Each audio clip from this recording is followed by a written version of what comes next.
Hello everyone, the question says that two forces P and Q of magnitude 2F and 3F respectively are at an angle theta with each other. If the force Q is doubled, then their resultant also get doubled. Then the angle theta is. So in this question I have to find out the angle theta. Now we have given two forces P and Q of magnitude 2F and 3F is given. So are at an angle theta with each other. So now first we know, suppose the resultant of the two forces P and Q have given. Suppose this is our vector P and this vector is Q. The angle between them is theta. So if angle is between them is theta, now resultant of their two angles are R, that will be equal to P square plus Q square plus 2PQ cos theta. So we know using law of parallelogram addition.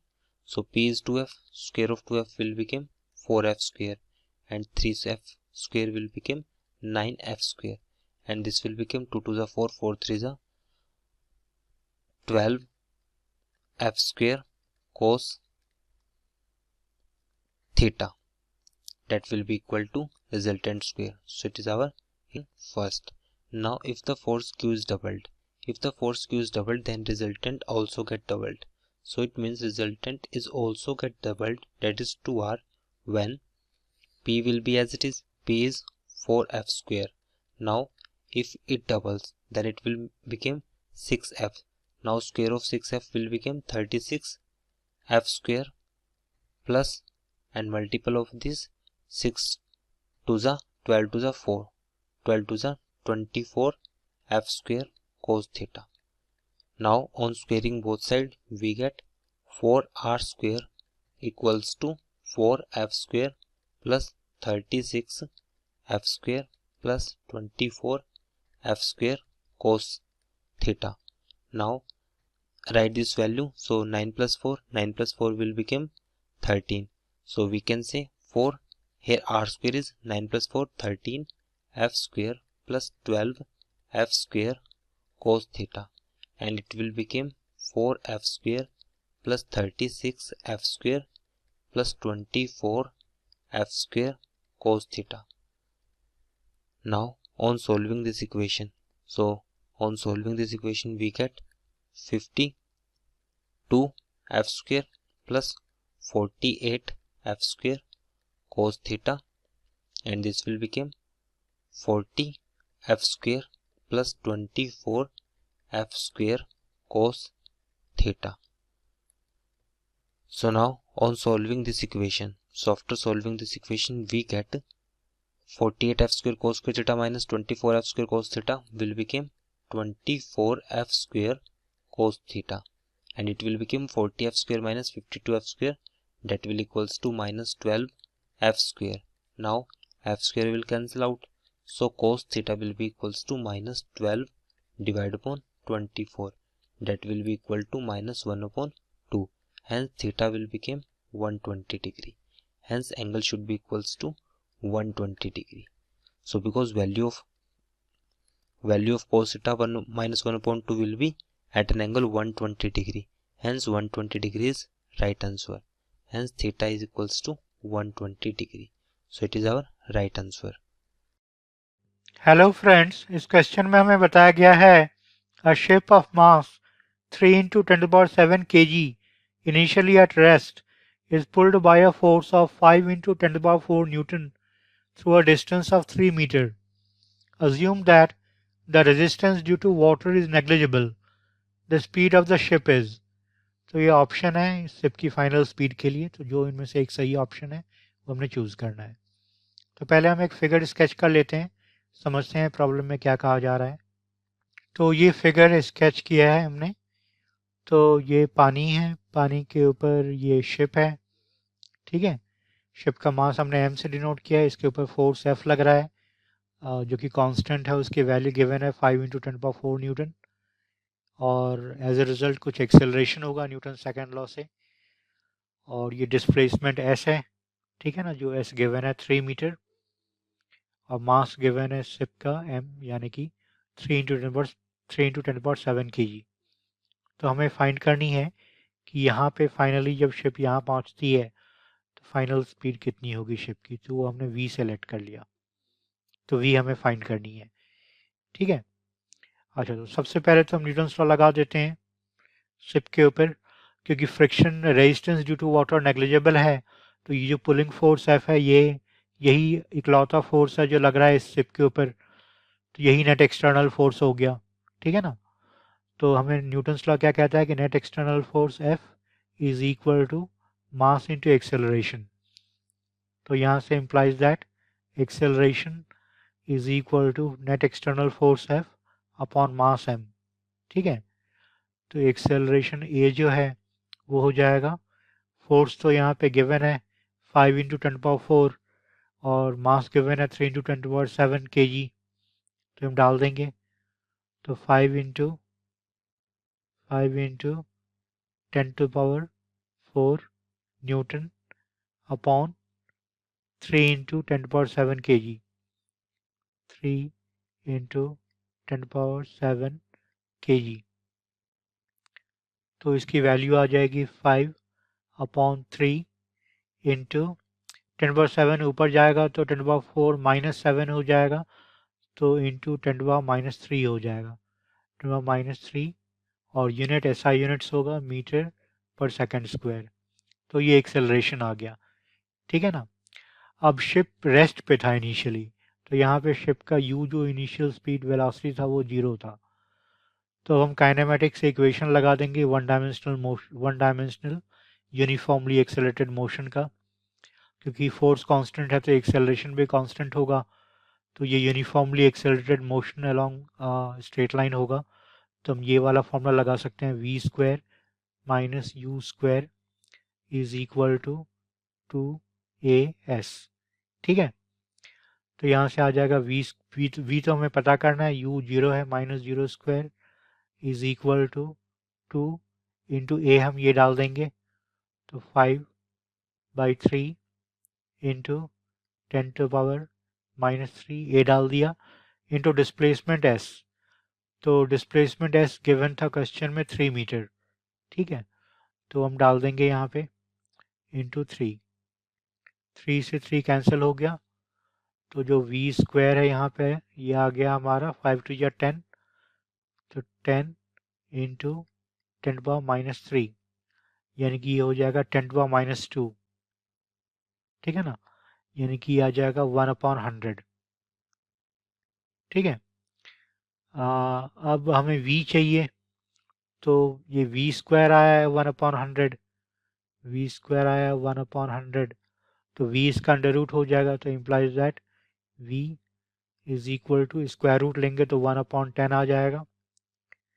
ठीक है ना। और unit SI units metre per second. ठीक है। तो यानी कि v जो है ये हो जाएगा 1/10 का मतलब हो गया 0.1 मीटर पर सेकेंड। तो ये हमारा फाइनल आंसर है। अब हम देखते हैं कौन सा ऑप्शन मैच कर रहा है। तो ये मैच कर रहा है हमारा ऑप्शन 3 के साथ, बाकी में कुछ और वैल्यू है तो ऑप्शन 3 को हम चूज़ कर लेंगे, 0.1 मीटर पर सेकेंड। तो ये हमारा फाइनल आंसर है। Thank you for watching this video. Hello, in the question it is given a reference frame attached to the earth. Option A is inertial frame by definition. B cannot be an inertial frame because the earth is revolving around the sun. C the reference frame attached to the earth is an inertial frame because Newton's law are applicable in this frame.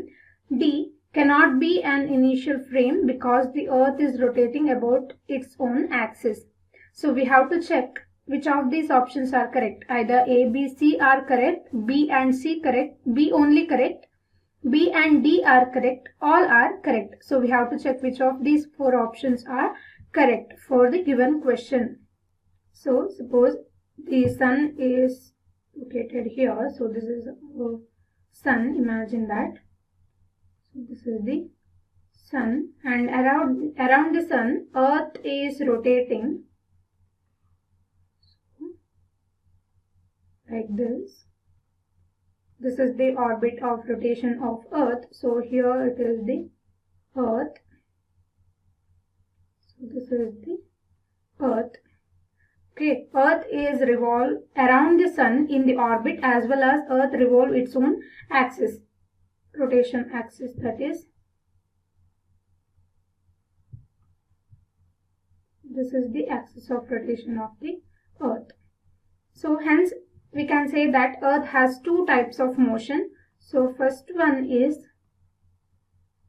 rotatory motion.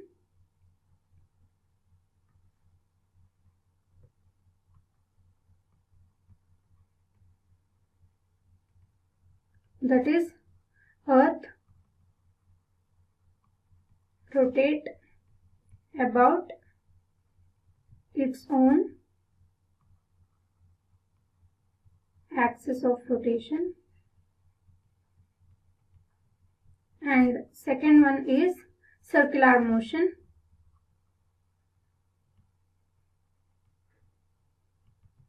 That is, Earth revolve around the Sun in the orbit of rotation, in the orbit in elliptical path. So this is according to Kepler's law. So according to Kepler's law, we know that Earth revolves around the Sun in an orbit-shaped elliptical path. So these are the two motion by Earth, that is the circular motion as well as rotatory motion. So hence there will be an acceleration for the Earth.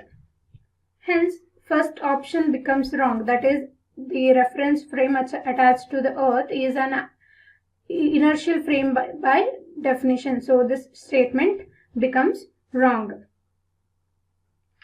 And in option B, it is given the reference frame attached to the Earth cannot be an inertial frame because the Earth is revolving around the Sun. So this statement is true. Since the Earth is rotating around the Sun, it cannot be an inertial frame. And in option C, it is an inertial frame because Newton's law are applicable in the frame. It is accelerated frame, hence it is a non-inertial frame, hence Newton's law cannot be applicable. So this statement becomes wrong. In option D, it cannot be an inertial frame because the Earth is rotating about its axis. Hence this statement is also true because the Earth is rotating about its own axis, hence it cannot be an inertial frame. Hence our option B and D are correct, and in this is wrong, B is only correct, this is also wrong, and B and D are correct. So this statement becomes true. Hence this is our answer. I hope this answered your question. Thank you.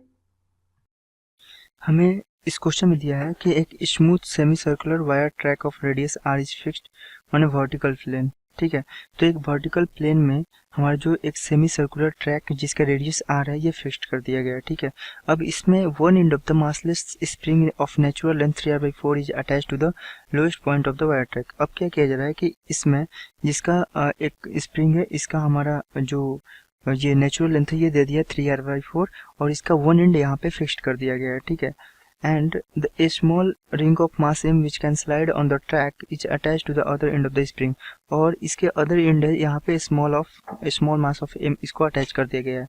अब बोल रहा है कि the ring is held stationary at point P, इस point P पे ring को क्या किया जा रहा है, स्टेशनरी रखा जा रहा है। ठीक है, such that कि जो स्प्रिंग है makes an angle 60 degree with the vertical, ये वर्टिकल से कितना बना रहा है 60 डिग्री। तो मतलब इस पॉइंट पे हमें इस तरीके से रखा जा रहा है, यहाँ पे स्टेशनरी है। ठीक है, तो यहाँ पे हम बोल सकते हैं कि यहाँ पे जब स्टेशनरी है तो हम यहाँ पे डायग्राम बना लेते हैं कि इसके जो स्प्रिंग है इसमें कितना हमारा एक्सटेंशन हुआ है। ठीक है, तो हमें दिया है कि द स्प्रिंग कांस्टेंट जो है ये k इक्वल टू दे दिया है mg/r। ठीक है, और हमें निकालना है कि consider the instant when the ring is release. ठीक है, तो यहाँ पे क्या कर रहा है कि जब यहाँ से बोल रहा है, यहाँ पे इसको स्टेशनरी रखा गया है, तो हमें बोल रहा है कि जब यहाँ इस पॉइंट से पॉइंट पी से इसको रिलीज करेंगे तो हमें क्या करना है, free body diagram of the ring, हमें इस रिंग का फ्री बॉडी डायग्राम बनाना है कि इसमें कौन कौन से फोर्स लग रहे हैं। और दूसरा हमें यह दिया है कि determine the tangential acceleration of the ring and normal reaction, और हमें ये निकालना है कि जो टेंजेंशियल एक्सेलरेशन ऑफ रिंग है वो निकालना है, एंड दूसरा कि रिंग पे नॉर्मल फोर्स कितना लग रहा है वो निकालना है। ठीक है, तो अब क्या कर रहे हैं, अब यहाँ से हम डायग्राम बना दे रहे हैं। ठीक है, अब यहाँ से देखो, ये यहाँ से बोला है कि ये 60 डिग्री बना रहा है। ठीक है, तो अब हम क्या कर रहे हैं, इस पॉइंट सी से इस पॉइंट सी से इस पॉइंट पी तक देख रहे हैं। ठीक है, ये पॉइंट सी से हमारा जुड़ा हुआ है। ठीक है, तो ये देखो, ये एक सेमी सर्कुलर ट्रैक है। ठीक है, तो सेमी सर्कुलर ट्रैक है, तो ये हमारा क्या होगा, रेडियस आर के बराबर होगा। ठीक है, और ये भी रेडियस आर के बराबर होगा। तो हम यहाँ पे लिख सकते हैं O C equals to C P equals to R. ये क्या है, ये क्योंकि ये हमारा ये सर्कुलर ट्रैक है, due to semi circular track, इसका हमें रेडियस क्या दिया है, आर दिया है। ठीक है, तो अब हमें क्वेश्चन में दिया है कि ये जो लेंथ है रेडियस, इसका जो स्प्रिंग है ये वर्टिकल से 60 डिग्री बना रहा है। ठीक है, अब ये जब 60 डिग्री बना रहा है तो हम ये जान रहे हैं फ्रॉम द आइसोसेलेस ट्रायंगल, ये दोनों रेडियस बराबर हैं, ये आर लेंथ है और ये आर लेंथ है, तो इसके अपोजिट साइड में क्या बनाएगा, ये भी 60 डिग्री एंगल बनाएगा, तो ये भी क्या हो जाएगा हमारा 60 डिग्री। ठीक है, तो यहाँ से बोल सकते हैं एज ओ सी बराबर सी पी बराबर आर, तो हम यहाँ से बोल सकते हैं angle C R P and angle ये सी ओ है। ठीक है, सी ओ पी, तो एंगल यहाँ से बोल सकते हैं एंगल ओ पी सी, ये क्या होगा हमारा 60 डिग्री के बराबर होगा। ठीक है, अब देखो ये 60 डिग्री होगा, ये 60 डिग्री होगा, तो ये कितना होगा थीटा, तो यहाँ से ये थीटा इक्वल टू कितना लिख सकते हैं, थीटा इक्वल टू हम लिख सकते हैं थीटा इक्वल टू 60 डिग्री। क्यों, क्योंकि ये हमारा है, ये 60 डिग्री, ये 60 डिग्री, टोटल सम कितना होता है 180 डिग्री, तो थीटा का वैल्यू कितना आ गया 60 डिग्री। ठीक है, तो यहाँ से हमें क्या पता चल रहा है कि ओ सी पी ये क्या है हमारा ट्रायंगल, इक्विलेटरल ट्रायंगल है। ओ सी पी जो है हमारा ट्रायंगल, ये क्या है, इक्विलेटरल ट्रायंगल है। यहाँ से ये पता चल गया डायग्राम से। ठीक है, इक्विलेटरल ट्रायंगल। अब यहाँ से ये देख रहे हैं कि देखो यहाँ पे हमें दिया है कि नेचुरल लेंथ दिया है स्प्रिंग का, नेचुरल लेंथ हम मान लेते हैं, नेचुरल लेंथ को एल नॉट से रिप्रेजेंट कर रहे हैं। ठीक है, ये है natural length of spring, natural length of spring. ठीक है, ये दिया है एल नॉट इक्वल टू दिया है 3r/4। ठीक है, यहाँ से देख लेते हैं क्वेश्चन में, तो हमें यहाँ पे दिया है natural length of the spring 3r/4। ठीक है, अब हमें ये देख रहे हैं कितना एक्सटेंशन हुआ था। ठीक है, अब ये इक्विलेटरल ट्रायंगल है, तो हम क्या बोल सकते हैं, तीनों साइड सेम होता है, तो यहाँ से हम बोल सकते हैं जो ओपी होगा इसका भी लेंथ क्या होगा, आर ही होगा, तो यहाँ से बोल सकते हैं it implies OP equal to क्या हो जाएगा हमारा आर होगा। ठीक है, अब हमें पता चल गया कि टोटल लेंथ हमें पता चल गया यहाँ पे स्प्रिंग का आर है। ठीक है, तो यहाँ से एक्सटेंशन निकाल देंगे। ठीक है, क्योंकि हमारा टोटल लेंथ आर है और हमें बोला था कि नेचुरल लेंथ 3r/4 है, तो इसमें कुछ जो स्प्रिंग है इसमें एक्सटेंशन हुआ है। ठीक है, तो एक्सटेंशन इन स्प्रिंग निकालते हैं यहाँ से, तो ये आ जाएगा एक्सटेंशन इन स्प्रिंग, ये क्या हो जाएगा, टोटल आर है और नेचुरल लेंथ हमें घटा देंगे यहाँ से, तो 3r/4 हो जाएगा। ठीक है, तो यहाँ से क्या आ गया r/4, ये क्या होगा हमारा x, ये हम मान रहे हैं कि हमारा इसमें क्या है x एक्सटेंशन हुआ है। ठीक है, तो हमारा यहाँ पे x का वैल्यू कितना आ गया r/4। ठीक है, अब हमें निकालना है कि जब इस पॉइंट को यहाँ से रिलीज करेंगे तो हमें इसका फ्री बॉडी डायग्राम बनाना है। ठीक है, तो हम यहाँ से इसका डायग्राम बनाते हैं। ठीक है, तो ये हमारा पॉइंट P है। ठीक है, और ये हमारा पॉइंट O है और ये पॉइंट हमारा R है। ठीक है, अब इस पे ये जो हमारा रिंग है इस पॉइंट पे, ठीक है, इस पे मास m है यहाँ पे। ठीक है, तो इस पे क्या लगेगा, एक नॉर्मल फोर्स लगेगा, मतलब ग्रेविटी के कारण ये mg फोर्स होगा। ठीक है, और इस पे नॉर्मल फोर्स होगा जो कि ये रिंग है, रिंग से परपेंडिकुलर डायरेक्शन में लगेगा। ठीक है, इधर ये किधर लगेगा, टुवर्ड द सेंटर लगेगा। ठीक है, तो ये आ गया हमारा नॉर्मल। ठीक है, अब यहाँ से ये देख लेते हैं, अब यहाँ से देखते हैं कि ये जो हमारा स्प्रिंग है, ठीक, तो ये क्या कर रहा है, इस पे हमारा इधर क्या लगा, नॉर्मल फोर्स। ठीक है, और डाउनवर्ड क्या लगेगा, mg। ठीक है, अब देखो ये जो इस पे ये spring force along the spring लगेगा। ठीक है, अब इसके बीच में कितना है, 60 डिग्री है। ठीक है, तो इसको हम यहाँ से ये बनाते हैं कि ये अलोंग द स्प्रिंग लगेगा, ठीक है, ठीक है, और ये कितना है हमारा 60 डिग्री है, ठीक है। तो ये हमारा क्या होगा स्प्रिंग फोर्स, ठीक है। तो ये इसको हम इसको ऐसे लिख सकते हैं, जो इसके ये आ जाएगा हमारा इसके 90 डिग्री, ठीक है। देखो तो ये 60 डिग्री, ये 30 डिग्री होगा, तो ये जो नॉर्मल का डायरेक्शन में आ जाएगा एफ कॉस 60 डिग्री, ठीक है, और ये परपेंडिकुलर आ जाएगा इसका एफ साइन 60 डिग्री, ठीक है। अब ये क्या है हमारा टेंजेंशियल होगा, ठीक है, क्योंकि ये हमारा रेडियल डायरेक्शन में जा रहा है इस पॉइंट पे, और रेडियल का ये परपेंडिकुलर क्या जाता है मेरा टेंजेंशियल होता है, ठीक है। तो ये हमने लिख लिया। अब यहाँ पे ये mg बना रहा है, देखो अब यहाँ पे ये बोल रहा है कि जो अब ये mg को देख लेते हैं यहाँ पे, ठीक है। तो ये देख लेते हैं कितना एंगल बनाएगा। अब यहाँ से ये देखेंगे, ठीक है।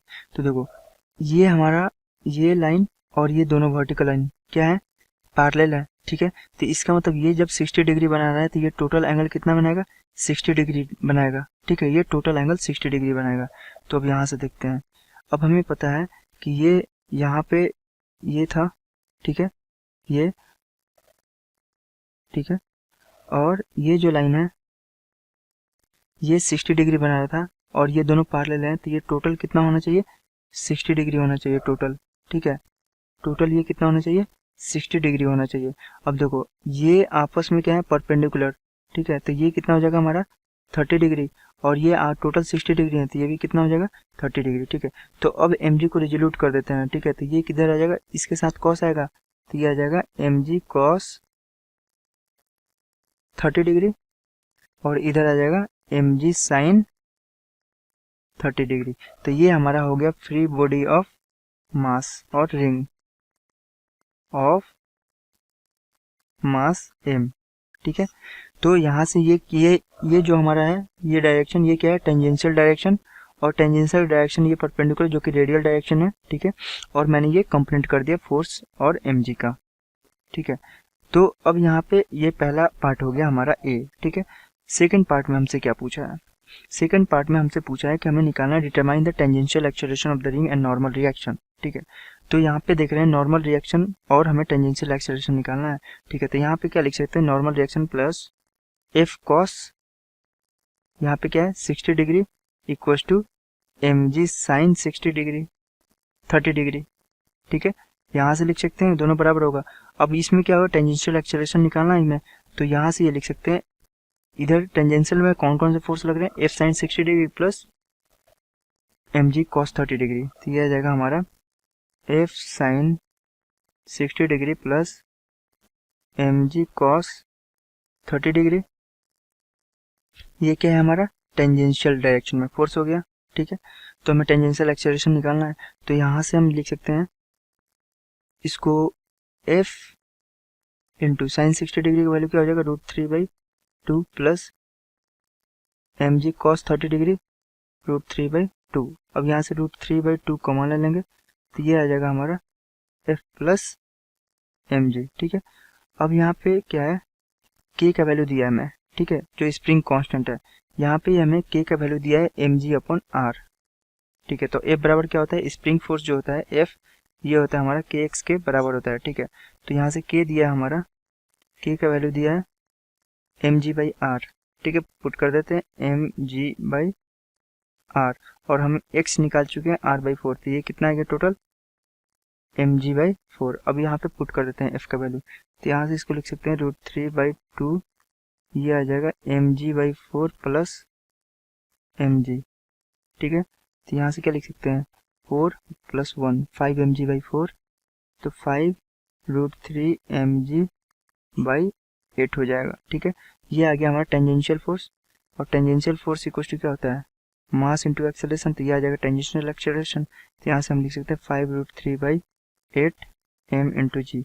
तो यहाँ से m से m कट जाएगा तो हमारा 80 आ गया यहाँ से 5 √3/8 g। तो ये हमारा आ गया टेंजेंशियल एक्सेलरेशन, ठीक है, टेंजेंशियल एक्सेलरेशन। अब हमें पूछा कि नॉर्मल रिएक्शन, ठीक है। तो यहाँ से मैंने नॉर्मल रिएक्शन के लिए लिख दिया, इसको मैंने मान लिया इक्वेशन 1। अब इसको नीचे लिखता हूँ, तो ये है हमारा n plus F cos 60 degree. तो यहाँ से हम फ्रॉम 1 इक्वल टू लिख सकते हैं n इक्वल टू, यहाँ से डायरेक्ट लिख सकते हैं mg sine 30 degree, mg sine 30 degree ये माइनस होगा, ठीक है। यहाँ पे कितना आएगा माइनस एफ कॉस 60 डिग्री, ठीक है। तो यहाँ से देख लेते हैं ये क्या आएगा, n इक्वल टू लिखेंगे तो ये माइनस में जाएगा इधर, mg sine 30 degree minus F cos 60 degree, ठीक है। अब यहाँ पे f का वैल्यू दिया है mg/4, ठीक है। तो यहाँ पे वैल्यू पुट कर देते हैं, ये आ जाएगा mg इंटू साइन 30 डिग्री 1/2 और ये है f का value mg/4 into cos 60 degree 1/2, ठीक है। अब यहाँ से क्या करेंगे 1/2 कॉमन ले लेंगे और mg भी कॉमन ले लेंगे, तो यहाँ से आ जाएगा 1 माइनस 1/4, तो ये कितना जाएगा 3/4, तो ये जाएगा 3 mg/8। तो ये आ गया हमारा normal reaction on the ring. तो ये हमसे क्वेश्चन पूछा था, ठीक है। तो ये क्वेश्चन का हो गया हमारा आंसर।